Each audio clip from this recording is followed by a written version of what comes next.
मध्य प्रदेश के नवनिर्वाचित मुख्यमंत्री मोहन सिंह यादव के सबसे पहले आदेश के मुताबिक पूरा प्रशासनिक अमला उसे पालन कराने में जुट गया है। गौरतलब है कि सीएम मोहन यादव ने अपने पहले आदेश के अनुसार मध्य प्रदेश में खुलेआम मांस विक्रय पर रोक लगा दी है। वहीं दूसरी ओर उन्होंने धर्मस्थलों पर लगे लाउडस्पीकरों द्वारा लगातार ध्वनि प्रदूषण फैलाने को लेकर भी निर्देश जारी किए हैं। इसके साथ ही आज से पुलिस प्रशासन, नगर निगम और पॉल्यूशन कंट्रोल बोर्ड की संयुक्त टीमें बनाई गई हैं, जो सभी इलाकों में मॉनिटरिंग करेंगी। हालांकि मुस्लिम समाज के धर्मगुरुओं ने इसका आंशिक विरोध किया है। मुख्यमंत्री मोहन सिंह यादव के आदेश के बाद पूरा पुलिस प्रशासन अमला एक्शन में आ गया है। प्रभारी कलेक्टर अंजू सिंह और एसएसपी राजेश सिंह चंदेल ने हिंदू, मुस्लिम, सिख और ईसाई समाज के धर्मगुरुओं और पुलिस प्रशासन के अधिकारियों के साथ बैठक कर समझाइश दी है। वहीं डीजे साउंड और मैरिज गार्डन वालों को बुलाकर ध्वनि प्रदूषण संबंधी गाइडलाइन का पालन करने की बात कही गई है। वहीं खुले में मांस मछली बेचने पर पूरी तरह प्रतिबंध की बात करते हुए एडीएम और प्रभारी कलेक्टर अंजू सिंह ने कहा कि लोगों के स्वास्थ्य के साथ खिलवाड़ ना हो और इसके लिए मांस मछली बेचने वालों को बिना लाइसेंस मांस विक्रय पर रोक लगाने, मांस मछली की दुकानों पर अपारदर्शी शीशे लगाने की सलाह दी गई है। वहीं खुले में मांस का वेस्टेज फेंकने पर कार्यवाही की बात भी कही गई।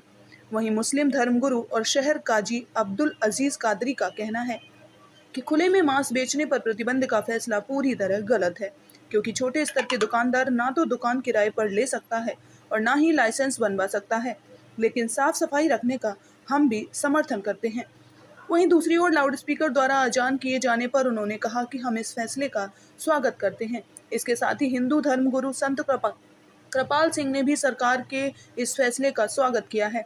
उनका कहना है कि भगवान हमारे दिलों में हैं और इसके लिए यंत्रों की जरूरत है। कबीर साहब ने कहा है, मंदिर भीतर पंडित पुकारे, मस्जिद भीतर मुल्ला, क्या साहिब तेरा बहरा है, चीठी के पगने पर वावे सो भी साहिब सुनता है।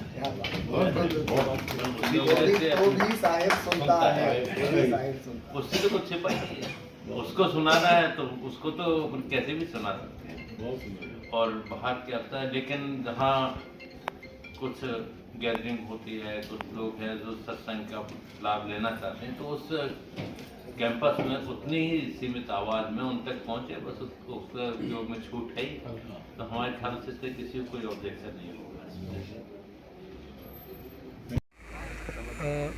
साउंड पोल्यूशन को लेके एक फैसला आया है कि मस्जिद और मंदिरों पर जो लाउड स्पीकर लगे हैं उसमें आवाज़ कम करनी पड़ी। किस तरह देखते हैं?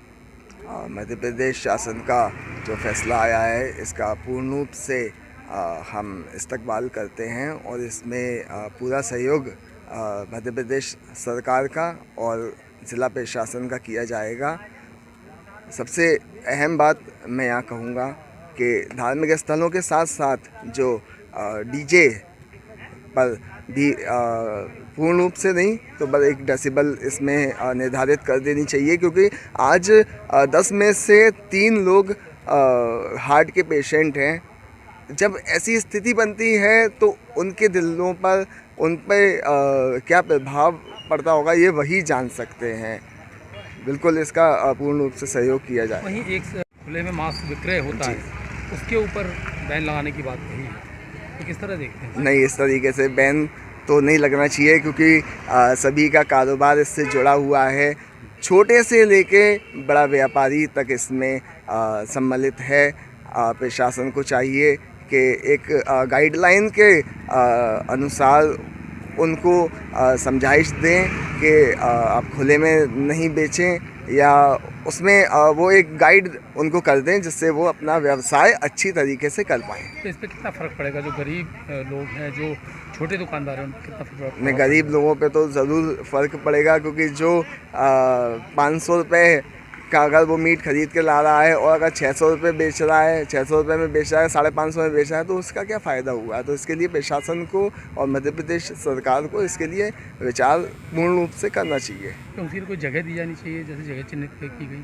नहीं, बिल्कुल जगह भी दी जानी चाहिए। उसमें चिन्हित कर लेना चाहिए कि कौन कौन व्यवसायी किस कैटेगरी का है, मध्यम वर्ग है या किस वर्ग का है। इस वर्ग के हिसाब से उन्हें जगह आवंटित करवा देनी चाहिए। सर, किस तरह का आदेश आया है?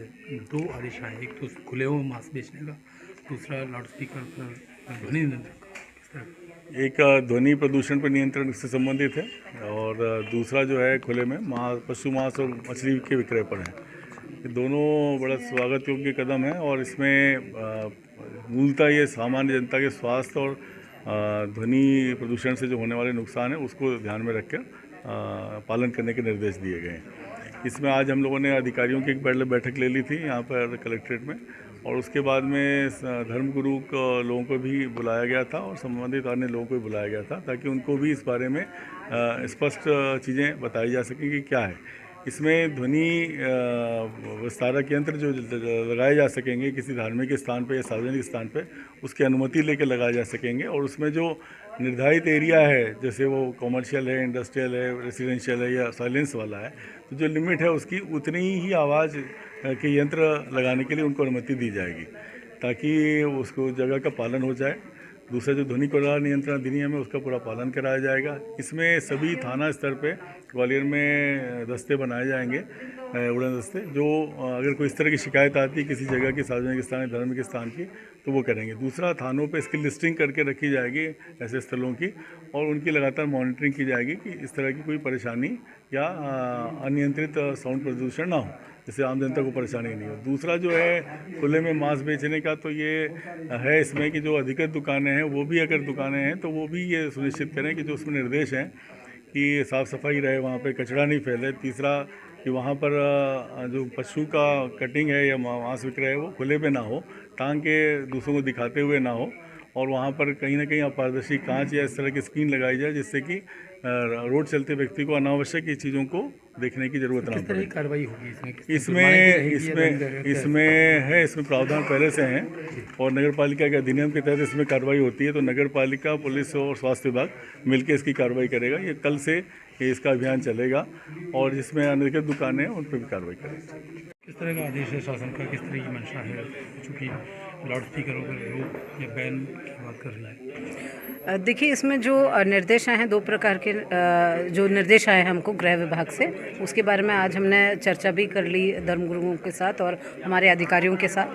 इसमें जो निर्देश आए हैं वो इस प्रकार से हैं कि जो लाउड स्पीकर वगैरह का जो यूज़ है वो मानक के अनुसार, स्टैंडर्ड के अनुसार, डेसिबल के अनुसार उसके अनुसार ही किया जाए, और साथ में 10 PM से 6 AM तक जो रोक है उसके बारे में है।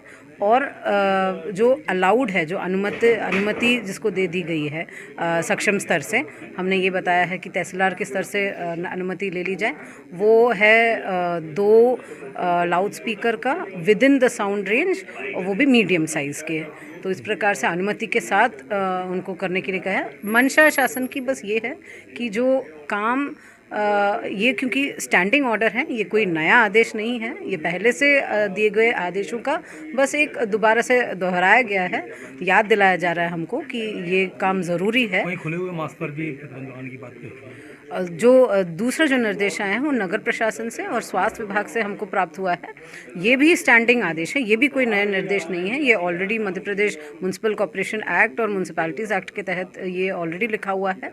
तो इसमें बस ये है कि बिना अनुमति के ऐसे पशु और मछली को, पशु मांस और मछली मांस को खुले में इसको ना बेची जाए, इसके बारे में निर्देश है। तो निर्देश ये है कि साफ़ सफाई इसकी की जाए, प्रॉपर वेस्ट डिस्पोजल का इसका जो भी करना हो उसका इंतज़ाम किया जाए, और साथ में अपारदर्शी कांच या काला पर्दा से उसको ढका जाए। इन लोगों को कितना समय दिया गया है, कितने समय बाद कार्रवाई शुरू हो जाएगी? अभी नगर निगम आयुक्त महोदय के द्वारा पृथक से एक बैठक इसके संबंध में लिया जाएगा और उसमें तय कर लेंगे कि कितने अवधि इन लोगों को दिया जाएगा कि जो लाइसेंस के लिए अप्लाई करना है उसके लिए कितने समय दिया जाएगा। कायदे से हमारा जो अभियान है वो कल से ही प्रारंभ हो रहा है और लगातार 31 तारीख तक हम लोगों का अभियान रहेगा। कार्रवाई किस तरह की होगी, क्या इसमें दंड लगेगा, किस तरह का क्या होगा?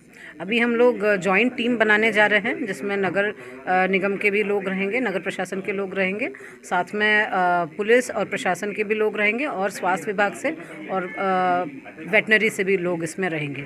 और इसमें पहले तो हम लोग नोटिस वगैरह इशू कर लेंगे जिनके पास भी रजिस्ट्रेशन नहीं है और फिर नियमानुसार अग्रिम कार्रवाई कर लेंगे जो भी इसमें सहयोग नहीं दे रहे। जी।